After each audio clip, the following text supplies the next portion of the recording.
Alrighty, welcome into another edition of the PA High School Football Report. We are sponsored by OSS Health and, of course, powered by PennLive. We are talking All-Stars. This week, we hammered them out. We released our football All-Stars recently, and we are lucky enough to have lassoed elusive colleague Evan Wheaton to join us for this show. So we are going to reach in New York County here shortly. But first, Evan, we did not get a chance to talk much during PIAA Championship weekend. You were working extremely hard, running up and down the sidelines. I hunkered down in the end zone and watch all the action and get reports from you. But anyway, I wanted to ask you, how was your Thanksgiving? Thanksgiving was great. It was the first Thanksgiving where I stayed, through the weekend. You guys were up in Altoona. The last 2 years, being at PennLive, you have high school football that goes the full way, whether it's Steel High playing in Scranton or Harrisburg and McDevitt playing at Altoona. So I was hunkered down where it was nice and warm. So tell us where you were, number one. Well, I was visiting family in Connecticut, where I'm born and raised, and I was watching the action from afar through Twitter. We saw some Aiden Grella magic. And Pittsburgh Central Catholic handling business en route to the finals. Absolutely. Are you in Camp Beats or not Camp Beats? I am by the shoreline, much like yourself. Yeah. No, I'm saying Red Beats. Do you have them at Thanksgiving? No. Yes or no? Oh, Red Beats. I thought you said something else. No, I mean, we just do regular old turkey. Not really a big ham person. Do turkey. I mean, we don't really get too creative with it. You're not a big side dish guy. You just go right for the turkey. I like stuffing, mashed potatoes, sweet potato pie. Never been a big mac and cheese guy. Me either. Thanksgiving. I know Dan gets on me for this, but I make my own homemade cranberry sauce. Won't buy it from a can. Yeah, Dan. I just hate cranberry sauce. Go ahead and get on him for that. I agree. That's not right. You got to get that stuff out of the can, right? I don't like cranberry sauce at all. So I'm just a waste of resources to me. A waste of resources. Cranberry should only be a juice. They should not. But the gelatin is one of the most disgusting things known to me. I'll bring in my special sauce. I have to leap in and defend Evan. I made my own cranberry sauce for the first time this year. It was super easy and it's a game changer.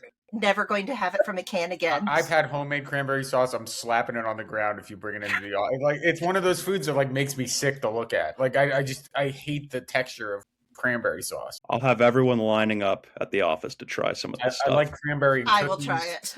I gotta say, I'm in Camp Sostek on this one, Dan. Oh man, I can't look at this stuff even. You guys are haters. Yeah. Nice. But as long as you like it, that's all right, Ev. It's okay. All right, I wanted to check in with you. That's enough chit chat with you.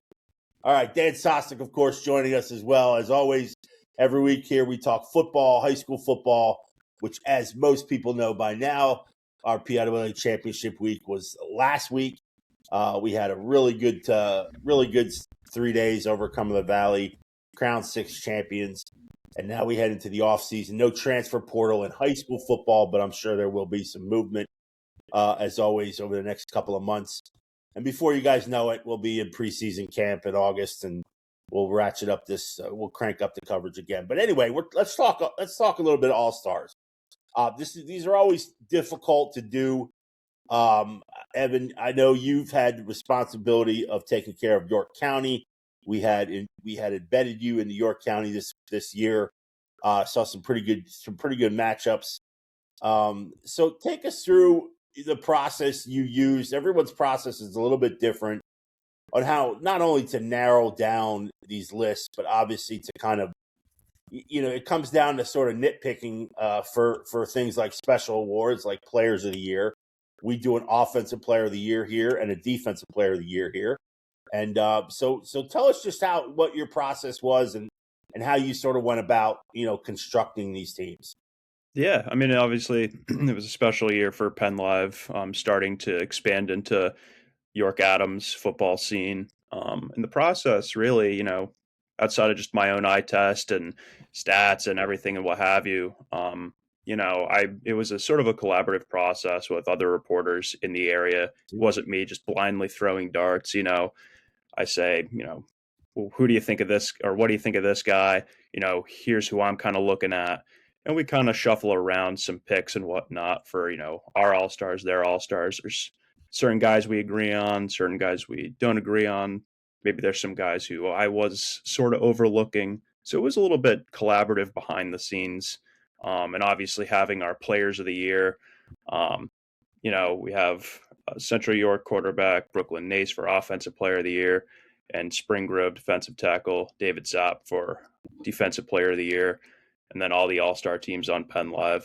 So it was a fun process. It was all kind of happening behind the scenes over Thanksgiving week. But it was definitely cool. One thing that I've been saying is football's football. I'll enjoy myself at any game, but kind of getting to scour a new area and meet new people, new coaches, new ADs, new players. It's been fun. Yeah, I thought Zapp was one of those sort of definitive guys defensively. I know there were a couple other guys that were in the mix, but to me, he stood out. And I was not obviously embedded in York County, but I watched a lot of film and a lot of huddle on the weekends. We're putting together things like state rankings and obviously keeping an eye out for All-State, which we'll talk about next week. But Zapp to me really stood out. Obviously, his effort there was tremendous. I thought he showed a lot of aggression. I thought he played with that really high motor, which is kind of what you need when you're a big defensive guy. I wanted to ask you about offensive guy. Obviously Brooklyn Nace is a tremendous player. He's been a tremendous player for basically 3.5 years since he took over the starting role. But was that process to get the offensive guy? I know there were a few other guys in the mix. Guys probably like Shemaine Anderson at York High was probably in the mix. I think you could probably count Brendan Smith, Central York's, kind of Swiss Army knife. Did a little bit of everything for them. I believe an Akron recruit. I think that's Kent State would be Brendan Smith. Kent State. So there might have been some other guys in the mix too, but why Brooklyn Nace? In other words, obviously he's been a tremendous asset for the Panthers for a long time, but how did you come to choose Nace? Well, I think he was kind of the front runner most of the way. Obviously, you think of Shemaine Anderson, who firmly led in rushing, and Brendan Smith, who was kind of that go-to guy for Brooklyn. But I didn't realize this at the time, but after the Harrisburg game, the district final, all said and done, Brooklyn Nace finished just 93 passing yards short of breaking the all-time York Adams career passing yards record, held by Chase Foster since 2022. Cade Perbula, brother of Bo, has still that Central York record, number 2 all-time. He was about 40 yards short of breaking his record. So Brooklyn Nace was that close to setting county marks, league marks, school records. He finished with a 155.3 QBR. He was a little shy of 3,000 passing yards, 36 touchdowns this season. What he was able to do through the air, and he also just made great decisions, going through his progressions and his reads, making stuff happen on the ground, extending plays with his legs. He was just kind of box office throughout the whole season. Yeah. Dan, you got anything for the York County guy? I've been so impressed by Brooklyn Nace from afar. I think it's always kind of tough, especially because, in recent years, the York teams kind of get to the playoffs and they run into that Harrisburg wall and they kind of hit it a little bit. And it sort of happened again this year, but I don't think that takes away from, you play who you play, right? And the efficiency he had, I think, was 1 interception in the regular season, was just extraordinary. And he's a kid that kept getting better. I watched him play last year against Manheim Township, and he kind of struggled. And I think he's improved tenfold since that game. And, everything everyone says about that kid says he's a really impressive kid. I know he's been on the podcast before. And just seems like a kid that's going to keep working when he gets to Old Dominion as well. With, the two of them being our players of the year for offense, defense, Brooklyn and David Zapp. I mean, kind of circling back on David Zapp, that whole Spring Grove line had so much size and operated with so much leverage. Towards the end of the season, they had 2 freshman running backs who combined for quite a lot of yards, about 1,100 yards or something like that. And they got their first playoff win since 2021, only the 5th ever for the program. And David Zapp, 80 tackles, 53 solo, 15 for loss, 5 sacks, 2 forced fumbles, blocked field goal for good measure. I mean, he's we were talking before, David Zapp kind of made his hay on the offensive line, being a 4-year starter and an all-state center, but what he's been able to do for defense has been tremendous. So I think you have 2 really good picks there for offensive and defensive player of the year. Yeah, and I thought it was a positive year overall, too, for York County. I mean, obviously Central York being sort of that banner franchise there in 6A and being, among the contenders for a district title and obviously getting to the final was a big deal for them. But obviously New Oxford, West York, when you have these teams that sort of elevate like Dan said, it's been tough for them to get district wins. It just has been. And it almost the last couple of years have come down to, well, how far is Central York going to go? And that was really the only question that, was yet to be answered, really. But obviously these teams like West York having great seasons, New Oxford having great seasons, and a couple others picking up, valuable wins too. I thought overall it was a good, strong showing by York County, even though, there weren't any district titles. I still thought, the league elevated itself this year, which is a great thing for District 3. I mean, it just is, when everybody has, when it's not so top heavy. In Mid-Penn, we're lucky to have the Commonwealth Division where you've got, 5 to 6 of these teams are going to be district players, whether it's in 5A or 6A, 5A now with just McDevitt being the 5A squad. But now that Cedar Cliff's thrust into 6A, and it just sort of bolsters the entire district. And obviously was a good year for LL, too. I mean, Wilson made a run, Manheim Township made a run again, and you had that big merger now with a 38-team league and bringing in the Berks County Hammers like Twin Valley, who had, what they did this year. Berks Catholic was in a semifinal against Trinity. So yeah, I thought it was just a good, strong season overall for District 3 York County, obviously helping that college tremendously this year. Yeah. So, we'll stick around, Evan. Let's talk some Mid-Penn guys. Dan, you and I just sort of, our process was kind of get in the room and argue it out, that sort of thing. Yeah. And I will say on a personal note too, it is good to have a competent, well-versed, another strong set of eyes to be working alongside you on like sort Megan of Heaton, right? Huh? Like Megan Heaton. No, like you, man. I'm kidding, I'm giving you a compliment. Yeah, I know. I'm deflecting. I don't take compliments. Oh, you can blush. It's okay. Yeah. But it is.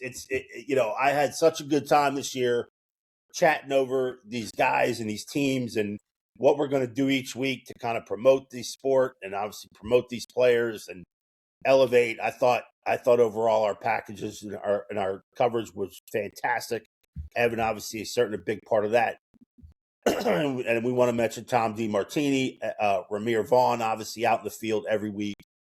It was just, it made my life easier to a pretty big margin. Mm-hmm.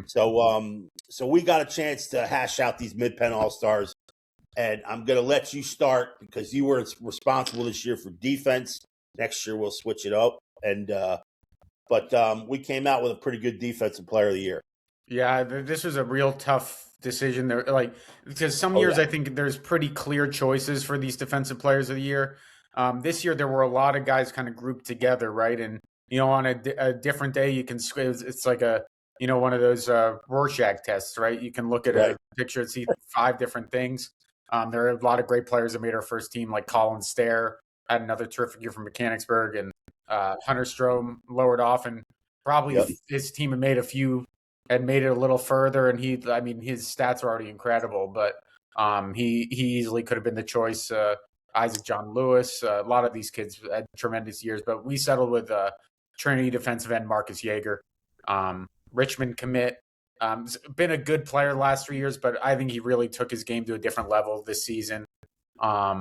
He's just a real game wrecker on that edge. Led the Mid-Penn in sacks, I believe, with 14. And played well in the playoffs too, leading Trinity to their first. They moved up a class right to 3A, won their first 3A title. It's just he also contributed a lot of offense. Had 600 receiving yards as a tight end. Just the full package. Took a week off too, and is instantly back playing basketball too, which you don't see a lot of these Division I commits do. And it was actually funny. I was at the Trinity McDevitt game last night, and you had 2 Division I football commits. Marcus Yeager and Liam Fuller, just weeks after their football season ended, going at it. Liam Fuller had a nice dunk in the game too. So maybe Temple basketball can use all the help it can get. So if I were them, I'd maybe ask Liam if he wants to join the team. But Marcus has just had a terrific year for a really good Trinity defense. And a team that we also they earned some other hardware too. Won Coach of the Year as well. So congrats to Marcus and the rest of our defense. There were some, it's funny when you do defense, right? Because offense, a lot of times you can say it's not, but you're looking at stats a lot of the time, right? Sure. Defense, you have a little more flexibility. And for the most part, a lot of our defensive guys had big stats, but there were a couple kids, the 2 that I think deserve shout outs that, if you looked at the stats, you probably wouldn't say these players were first team all players, but you talk to coaches, you watch the games, you kind of see how they impact the games. Ja'Kai Logan on Bishop McDevitt, nose tackle, just a complete game wrecker for that Crusaders team. I think that Bishop McDevitt defense was set up by how they stopped the run.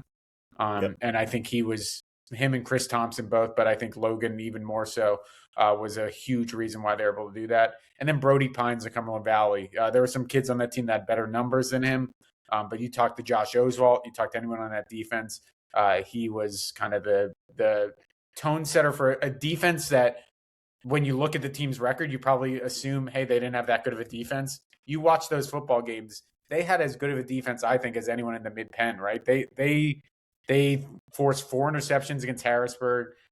They played a lot of teams really tough. They didn't come out on the winning end on a lot of those games, but they were playing a lot of the top teams really tough, and I think it was because of the defense. So those are some of the guys that I think if you're unsure based on the stats, maybe turn on the film and you'll see why we picked them. I think just piggybacking off of that, you look at like that District 3 3A championship for Trinity. I think a lot of people were picking Berks Catholic to win that. So for Trinity to shut them out 17-0, it's a testament to what Marcus did, what all those guys did, let alone reaching the state semifinals. It really, really was a special year for Trinity, and it was backed by defense. Yeah, and defensive end was a really loaded spot this year. Like in another year, Samuel Mulba could have been a Defensive Player of the Year candidate, and this year he made our second team. Isaiah Ambush from Redland was an honorable mention with a handful of sacks this year. It was a really loaded spot, but we thought Yeager kind of rose above everything to earn that nod. Yeah, we're traditionally very strong at defensive end position. I know we have Drake Dawson in there from Mechanicsburg as well, who I thought played tremendous for them all season long. I thought he was the most consistent guy up front, even though Colin Stair was a wrecker. Mm-hmm. But, and again, these are the conversations that we have with each other. And it's almost, you almost have to nitpick. Now, offensively, you're right, Dan. Like, it's more, obviously it is stat driven and team success driven. But defensively, you really have to kind of nitpick to come up with a deciding vote on who these are, because you do have at least a half dozen guys that obviously could show up and be your Defensive Player of the Year every year. Traditionally, defensive end is a very strong position for us. So, So, guys, we typically only get a few minutes to chat with these guys, after a game, or maybe a quick phone call if we're doing a preview or a feature story that week. I got another chance to chat with our Offensive Player of the Year. That being Susquehanna Township quarterback Torrin Evans recently. And I'm telling you, it was one of the most delightful conversations I had with a player in a very long time. We hardly talked about football. We spent 30 minutes on the phone. I think I asked him 2 football questions, and we talked everything from recruiting because it's no secret the recruiting process for Torn has been up and down. It's been frustrating at times. Catch a little lightning here. He was a Marist recruit and obviously decommitted, and he's still sort of weighing his options. He does have options, which is the good thing. And he's going to land somewhere very soon and make his pick and obviously I think he'll be a tremendous college football player wherever he lands. But we talked about all those things, and we talked about the adversity that Susquehanna Township had to go through in the offseason. When a few people wanted Joe Wheaton out as head coach, and the community rallied and the players rallied, and Torn was one of the, obviously being a quarterback and showing that leadership, was one of the guys front and center and rallying to keep their head coach. And then they go out and go undefeated for the first time in program history in the regular season. And they stretch all the way, obviously, to get to that title game in districts.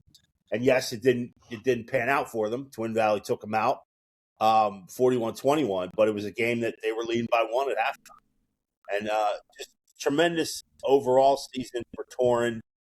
His numbers are really staggering. I mean, you rarely see a 3,000 passer, 1,000-yard rusher guy. Yeah. There hasn't been too many of those guys.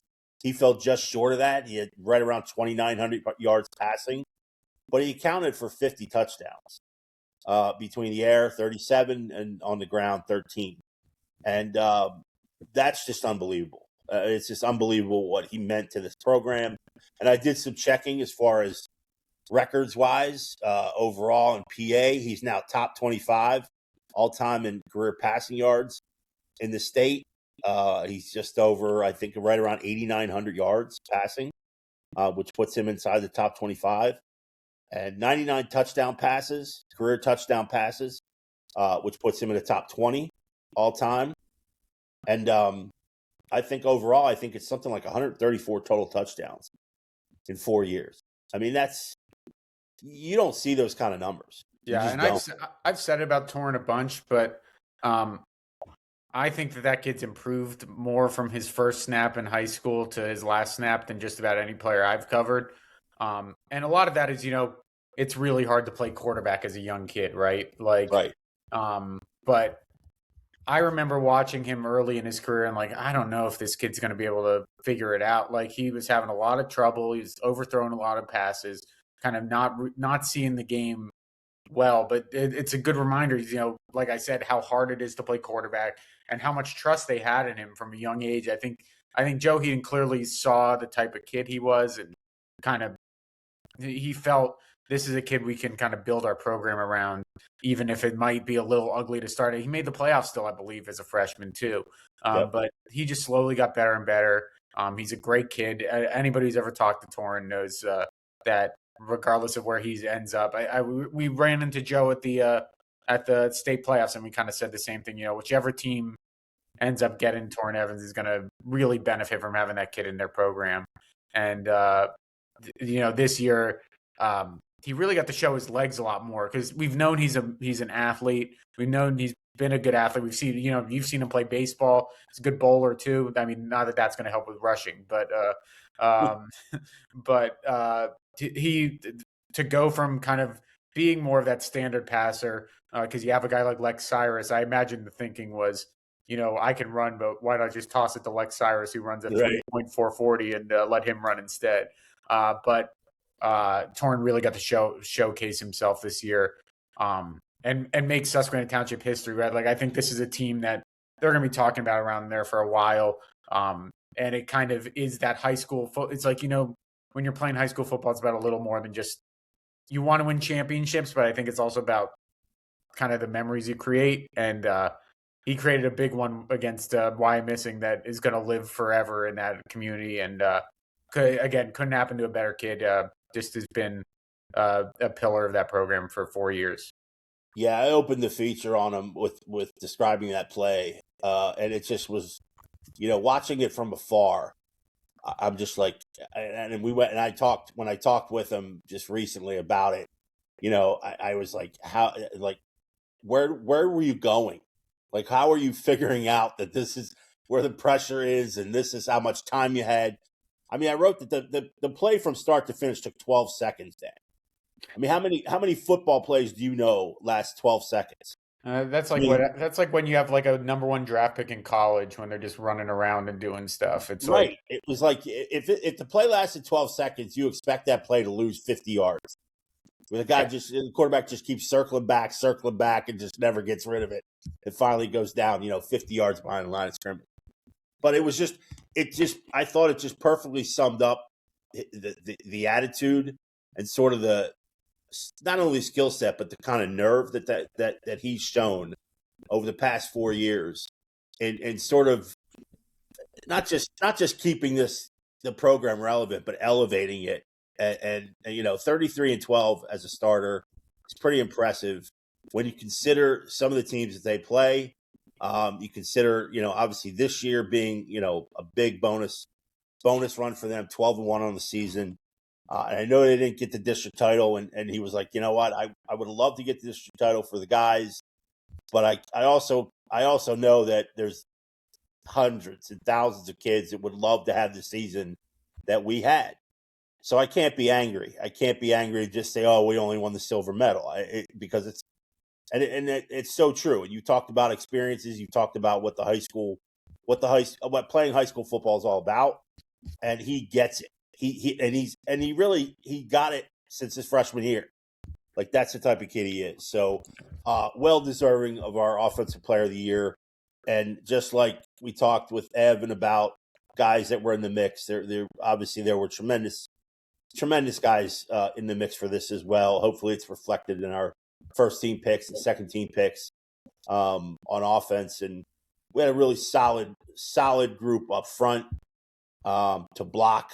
And we had a really good set of running backs in Nazir Jones-Davis, Deontay Sheffy from State College, who obviously still narrowing his choices too. He was a Syracuse commit, but then decommitted. So he's a guy that we'll be tracking here over the next couple of weeks to see where he winds up. Elias Koch is another guy too that we considered, right? Just because of Elias Koch was just, to me, it just seemed like every time it wasn't the crazy wild catches that I remember from Elias, even though he had a ton of them, because he can jump through the roof and he high points balls when he gets to balls that nobody else really could get to. But it was the fact that every time it was 3rd and 7, they would run that damn slant or whatever, and he would get them 8 yards. Yeah. I saw that happen, I don't know, 3 dozen times this year and maybe 10 dozen times during his career. Yeah. And when you're the go-to guy in those situations, you're valuable as hell.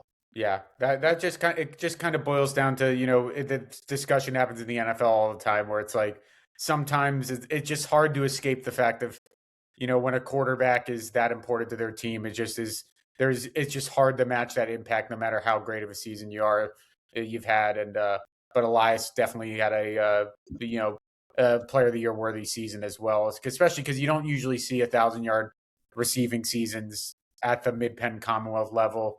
With the schedule they were facing. So yeah, another terrific season for Elias Koch. I'm sure gonna do great things down at Rutgers as well. Yeah, I mean, Rutgers had a really good class come in, and I think it's only getting better. Obviously, they'll probably pluck a few guys out of the portal too. But yeah, I think he'll have a tremendous career there. I think it just seems like a really good fit for him. He's been a long time commit and obviously now signed to him. So. But just a tremendous final season for him. And there's a bunch of other guys too. Anybody else, Dan, you want to talk about? Obviously, made squad.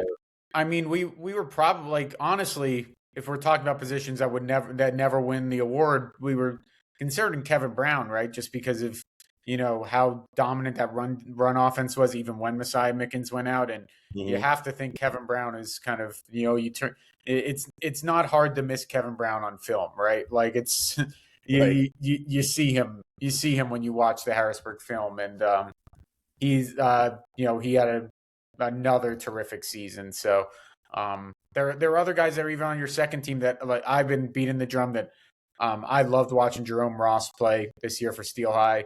He's probably, there might have been running backs with bigger numbers, but and played at higher classifications, maybe played a tougher schedule, but Jerome Ross he looked like he was playing on a different speed in a lot of these games. The game that sticks out to me, it was a loss, but 300 yards against a really good line mound defense.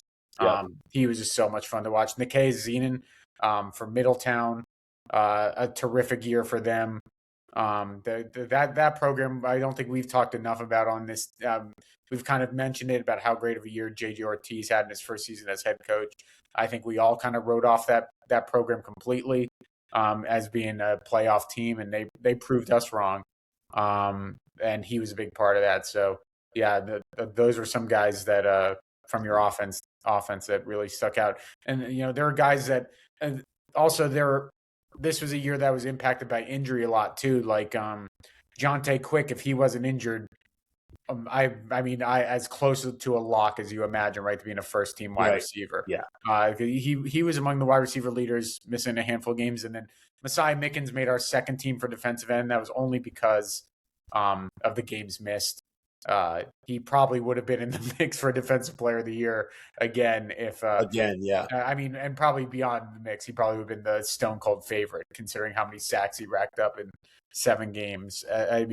When he was on the field, he was terrific on both sides. So we're blessed to cover this group, especially this senior class was something special, right? There are going to be kids to fill some of the gaps, but might be a few years before we see quite the top-loaded talent that this group had. Yeah, and I think there were only 2 or 3 non-seniors. Yeah, out of the first 2 teams, which just goes to show you, obviously, experience counts, and just kind of the effort that these guys have put in. I think the only one first team pick on offense that's coming back is kicker Shane Markowski from State College, who had another terrific season. And there's a couple of linemen. I think Anthony Sheffy's back for State College, and I think there might be one more junior on that squad. Out of the first 2 teams, which is pretty impressive when you go. All right, the last thing we need to talk about, Dan, is Coach of the Year. We mentioned it a little bit early. This was a tough one. This was very difficult because obviously there were some tremendous overall performances. We talked a lot about Joe Heaton at Susquehanna Township. We talked a lot about Jamie Thomas at Redland, who elevated that program, which was basically on life support, to go 7-5 this season, and a few other guys. But Kevin Yarnovich, which from Trinity, was our pick. And I just, I kept remembering, and I know we talked about this, about how was sort of an interim his first season. Yeah. You don't typically go through an entire football season as an interim coach. No. But again, the situation with Jordan Hill leaving in May of 2024, Yarnovich gets hired. Yarnovich, of course, on his staff as an OC, gets hired with the interim tag, and basically takes off and gets him to a 9-3 season last year. And then, of course, this year was something that most would not have pegged Trinity to do. And that was to go and win their first District 3A title. And, of course, have Northwestern Lehigh, that powerful D11 Dynamo who won it, who was the defending 3A champions, had them even at halftime 13-all before the Tigers took over in the second half. But you're talking about 11-4 season and the first District 3A title, and 5th overall. I thought Yarnovich, he's always been tremendous to us, and generous, obviously, with his time. But it's pretty clear that he's so well respected amongst his players that was pretty much the reason why they got to this point this year, and so that's why we went with Yarnovich. Yeah, and I was talking with some coaches, people about him, and I think what sticks out is he's just like, there's no flash about how he coaches or what it's really, like, it's cliche, but it really is just like he just focuses on winning the football games. It doesn't have to be a 45-7 track meet, right? Like, right. A lot of their playoff wins this year were in like the 20s Like they obviously the shutout was I think a 16-0 shutout. They kind of edged by Newman Goretti. It's just I just thought that, especially when you look at the program he took over and the kids that left the program as he took over and Jordan Hill left, there were 4 players he lost from his team that were playing in this district semifinals for other football teams in the Mid-Penn. So Ish Palmer, Michael Shank, Messiah Mickens, and Chris Thompson were all guys who left Trinity. Those guys all left Trinity, and he still took the team as far as it's ever made it in a classification higher. I mean, and obviously, when we're talking Coach of the Year, you never want to minimize the job the players did, right?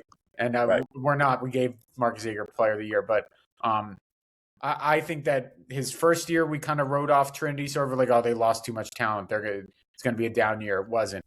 This year, it's like, oh, maybe that was a flash in the pan, and they're moving up a class.